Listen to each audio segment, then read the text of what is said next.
बिस्मिल्लाहिर्रहमानिर्रहीम। अब्बा तो सेहन के साथ वाला कमरा ले चुके थे कि मैं वहां अकेला रहूंगा। अम्मा और दोनों बहनें हाल में ही रहने का कह चुकी थी, तो मैंने इनसे कहा, अब्बा ऊपर वाला कमरा ला गया, इसकी चाबी मुझे दे दें ताकि मैं और जमाल वहां की सफाई करके अपने रहने का बंदोबस्त कर सके। मेरी बात सुनकर अब्बा बोले, चलो लॉक मैं खोल देता हूँ। अब्बा की बात सुनकर मैं और जमाल दोनों अब्बा के पीछे सीढ़ियां चढ़ने लगे। अब्बा ने ऊपर वाली मंजिल के कमरे का लॉक खोला तो वहां खून के निशान थे और खून जमा हुआ था। खून की बू भी बहुत तेज थी कि सांस लेना मुहाल हो गया था।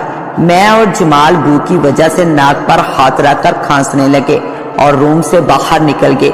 अब्बा ने चाबी मेरे हाथ में देते हुए कहा, बस करो खांसना, जाकर दोनों मिलकर फर्श धो लो अच्छी तरह से, यहाँ एक जानवर मर गया था, ये इसी का खून और बदबू है, बस अब साफ सफाई करके अपने रहने का बंदोबस्त करो। अब्बा के सामने कभी किसी ने कुछ बोला है जो हम आज बोलते? मैं और जमाल दोनों ही फर्श धोकर अपना रूम सेट करने में लग गए। इसी काम में सहरी का वक्त भी हो गया था।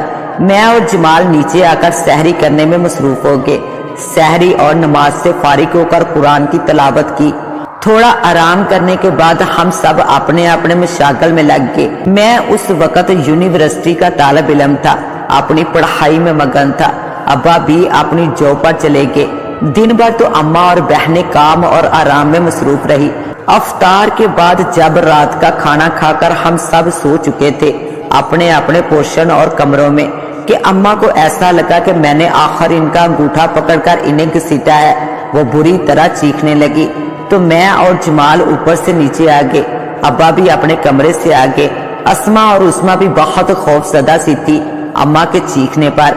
अम्मा ने मुझे डांटकर कहा, मेरे पाँव का अंगूठा पकड़कर तुमने मुझे इतनी जोर से घसीटा कि मैं अपनी जगह से गिरकर यहाँ आ गई।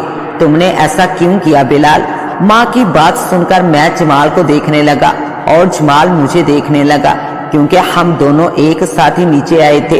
वो भी अम्मा की आवाज सुनकर। मैंने कहा, अम्मा मैं तो अभी ऊपर अपने कमरे से आ रहा हूँ, आपकी आवाज सुनकर। मैं भला ऐसा क्यों करूँगा? लगता है आपने कोई ख्वाब देखा है। अम्मा मेरी बात पर गुस्से से कहने लगी, मैंने ख्वाब नहीं देखा, जो कह रही हूँ सच कह रही हूँ। अब्बा फौरन अपनी गर्जदार आवाज में बोले, आसिया बेगम ये तुम्हारा वहम है, चलो सो जाओ, अब सहरी का वक्त भी होने वाला है, कुछ देर आराम कर लो। अब्बा की बात सुनकर हम सब अपने अपने कमरों में आ गए, फिर सो ना सके।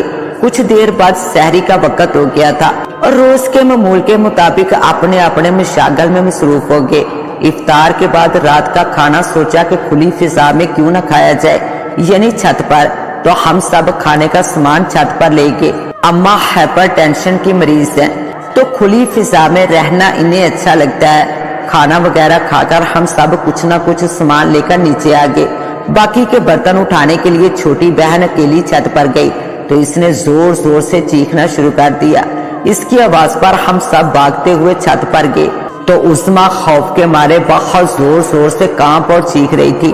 मैंने आगे बढ़कर उस्मा से पूछा, क्या हुआ उस्मा, इस तरह चीख क्यों रही हो? मुझे जोर से पकड़कर वो रोते हुए कहने लगी, भाई यहाँ कोई खौफनाक सी चीज थी जिसे देखकर मैं बहुत डर गई और वो यहाँ से गायब हो गई।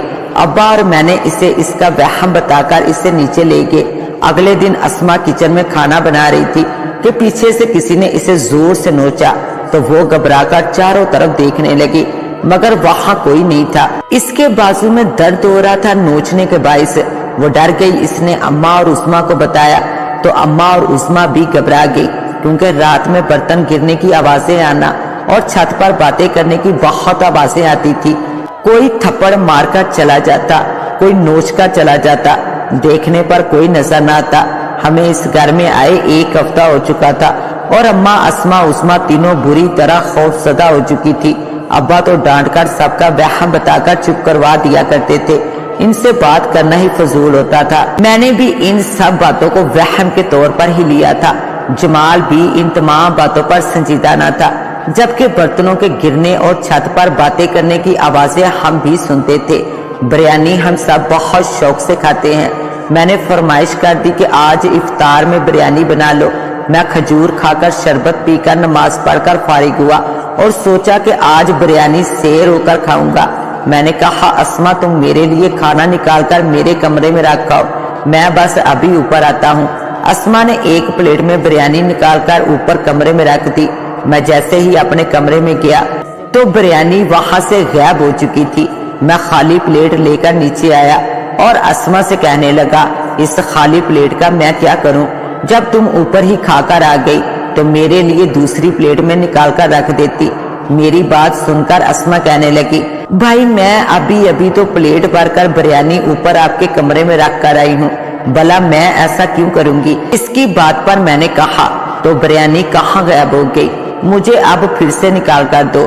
अस्मा जैसे ही किचन में बिरयानी लेने गई तो बिरयानी का बर्तन ही गायब था। हमने पूरा घर ढूंढ लिया मगर बिरयानी का बर्तन कहीं नहीं मिला। छत पर बर्तन गिरने की आवाज आई तो मैं भागकर वहां गया तो बिरयानी का खाली बर्तन पड़ा था।